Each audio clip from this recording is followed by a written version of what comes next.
El maniquí. Escrito por Vicente Blasco Ibáñez.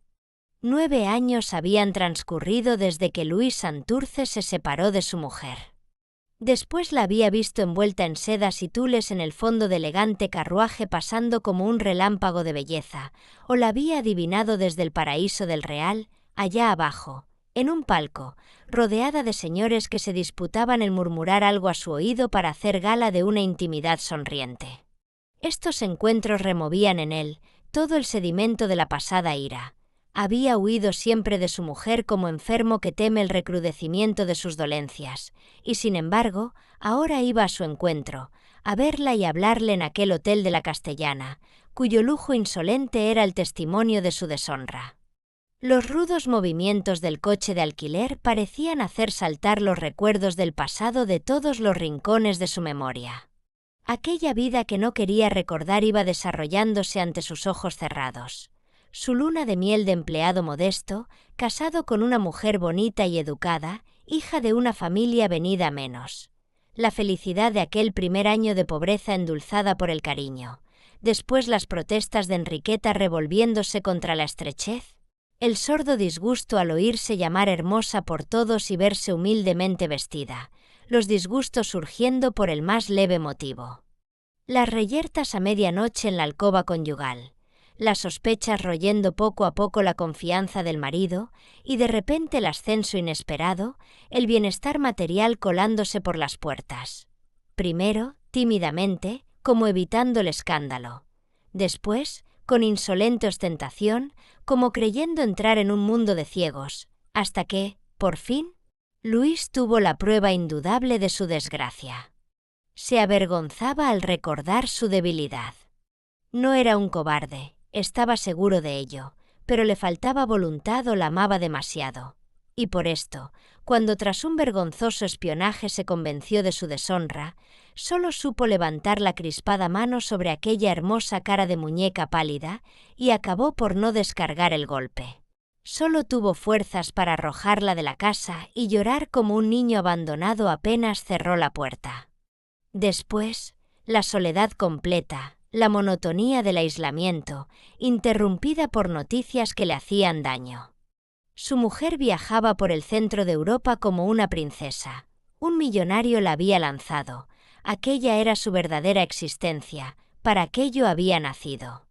Todo un invierno llamó la atención en París. Los periódicos hablaban de la hermosa española. Sus triunfos en las playas de moda eran ruidosos.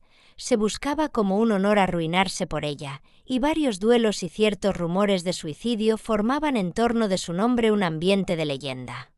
Después de 3 años de correría triunfal, volvió a Madrid, acrecentada su hermosura por el extraño encanto del cosmopolitismo. Ahora la protegía el más rico negociante de España, y en su espléndido hotel reinaba sobre una corte solo de hombres. Ministros, banqueros, políticos influyentes, personajes de todas clases que buscaban su sonrisa como la mejor de las condecoraciones. Tan grande era su poder, que hasta Luis creía sentirlo en torno de su persona, viendo que se sucedían las situaciones políticas sin que le tocasen en su empleo. El miedo a combatir por el sostenimiento de la vida le hacía aceptar aquella situación, en la que adivinaba la mano oculta de Enriqueta. Solo y condenado a trabajar para vivir, sentía, sin embargo, la vergüenza del miserable que tiene como único mérito ser esposo de una mujer hermosa. Todo su valor consistía en huir cuando la encontraba a su paso, insolente y triunfadora en su deshonra. Huir perseguido por aquellos ojos que se fijaban en él, con sorpresa, perdiendo su altivez de mujer codiciada. Un día recibió la visita de un cura viejo y de aspecto tímido, el mismo que ahora iba sentado junto a él en el coche. Era el confesor de su mujer. Bien había sabido escogerlo. Un señor bondadoso, de cortos alcances. Cuando dijo quién le enviaba, Luis no pudo contenerse. Valiente tal, y soltó redondo el insulto. Pero imperturbable el buen viejo, como quien trae aprendido el discurso y lo teme olvidar si tarda en soltarlo, le habló de Magdalena pecadora, del Señor, que siendo quien era la había perdonado, y pasando al estilo llano y natural, contó la transformación sufrida por Enriqueta. Estaba enferma, apenas si salía de su hotel, una enfermedad que roía sus entrañas, un cáncer al que había que domar con continuas inyecciones de morfina para que no la hiciera desfallecer y rugir de dolor con sus crueles arañazos. La desgracia le había hecho volver sus ojos a Dios. Se arrepentía del pasado, quería verle. Y él, el hombre cobarde, saltaba de gozo al oír esto, con la satisfacción del débil que se ve vengado. Un cáncer. El maldito lujo que se pudría dentro de ella, haciéndola morir en vida. Y siempre tan hermosa, ¿verdad? ¡Qué dulce venganza! No, no iría a verla. Era inútil que el cura buscase argumentos. Podía visitarle cuando quisiera y darle noticias de su mujer. Aquello le alegraba mucho. Ahora comprendía por qué los hombres son malos.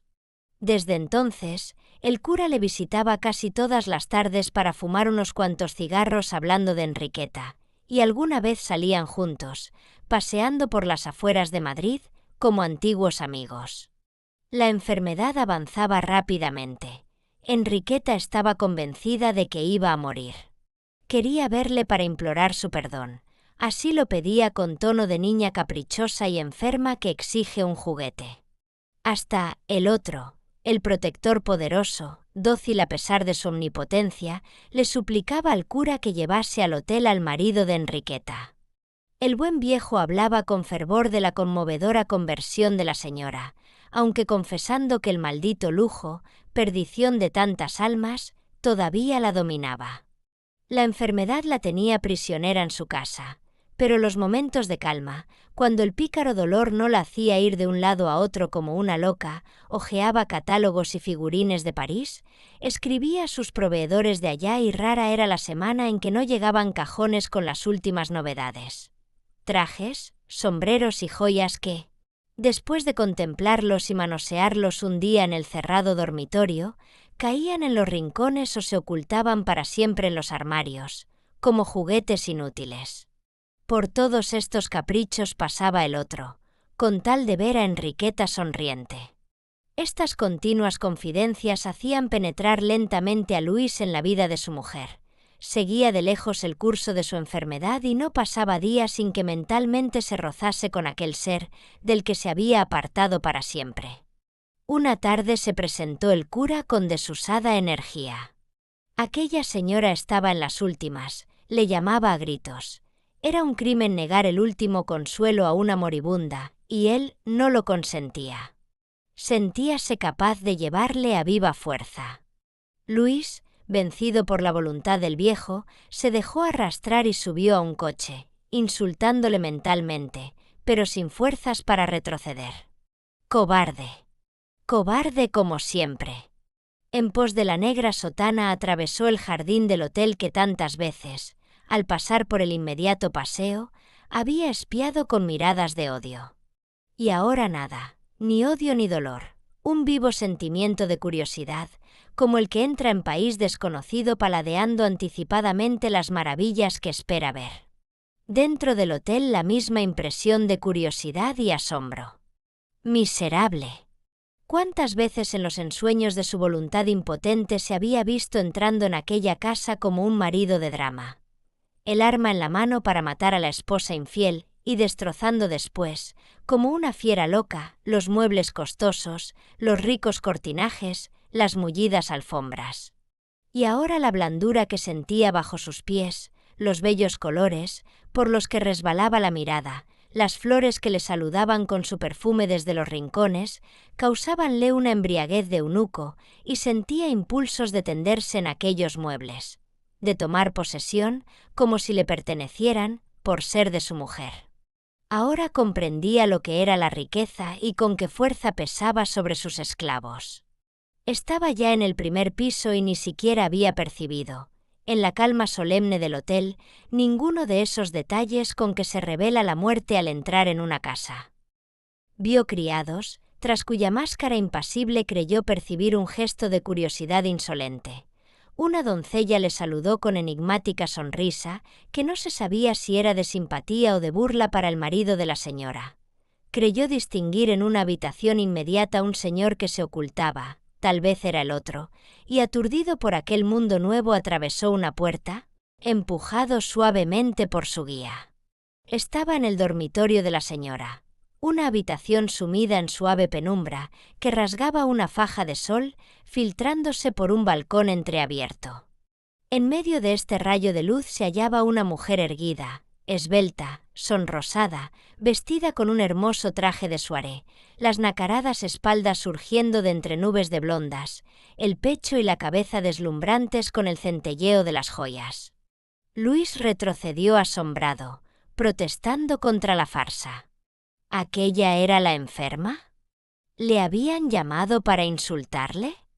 Luis, gimió tras él, una voz débil, con entonación infantil y suave que le recordaba el pasado, los mejores instantes de su vida.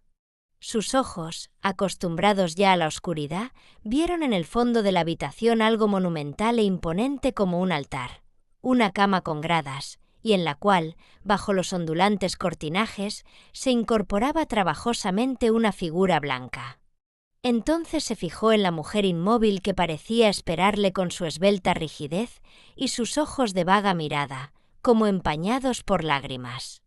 Era un artístico maniquí que guardaba cierta semejanza con Enriqueta. Le servía para poder contemplar mejor aquellas novedades que continuamente recibía de París. Era el único actor de las representaciones de elegancia y riqueza que se daba a solas para remedio de su enfermedad. Luis, volvió a gemir la vocecita desde el fondo de la cama. Tristemente fue Luis hacia ella para verse agarrado por unos brazos que le apretaron convulsivamente y sentir una boca ardorosa que buscaba la suya implorando perdón, al mismo tiempo que en una mejilla recibía la tibia caricia de las lágrimas. «Di que me perdonas, dilo, Luis, y tal vez no muera». Y el marido, que instintivamente intentaba repelerla, acabó por abandonarse entre aquellos brazos, repitiendo sin darse cuenta las mismas palabras cariñosas de los tiempos felices. Ante sus ojos, habituados a la oscuridad, iba marcándose con todos sus detalles el rostro de su mujer. «Luis mío», decía ella sonriente en medio de las lágrimas. «¿Cómo me encuentras? Ya no soy tan hermosa como en nuestros tiempos de felicidad, cuando yo aún no era loca. Dime por Dios, dime qué te parezco». Su marido la miraba con asombro. Hermosa, siempre hermosa, con aquella belleza infantil e ingenua que tan temible la hacía. La muerte aún no estaba allí, únicamente, por entre el suave perfume de aquella carne soberana, de aquel lecho majestuoso, parecía deslizarse un vaho sutil y lejano de la materia muerta, algo que delataba la interior descomposición y que se mezclaba en sus besos. Luis adivinó la presencia de alguien detrás de él. Un hombre estaba a pocos pasos, contemplándolos con expresión confusa, como atraído allí por un impulso superior a la voluntad que le avergonzaba. El marido de Enriqueta conocía, como media nación, la austera cara de aquel señor ya entrado en años, hombre de sanos principios, gran defensor de la moral pública. «Dile que se vaya, Luis», gritó la enferma. «¿Qué hace ahí ese hombre? Yo solo te quiero a ti, solo quiero a mi marido. Perdóname, fue el lujo, el maldito lujo, necesitaba dinero, mucho dinero, pero amar solo a ti». Enriqueta lloraba, mostrando su arrepentimiento, y aquel hombre lloraba también, débil y humilde ante el desprecio. Luis, que tantas veces había pensado en él, con arrebatos de cólera, y que al verle había sentido impulsos de arrojarse a su cuello, acabó por mirarle con simpatía y respeto. También la amaba. Y la comunidad en el afecto, en vez de repelerlos, ligaba al marido y al otro con una simpatía extraña. «Que se vaya», repetía la enferma con una terquedad infantil.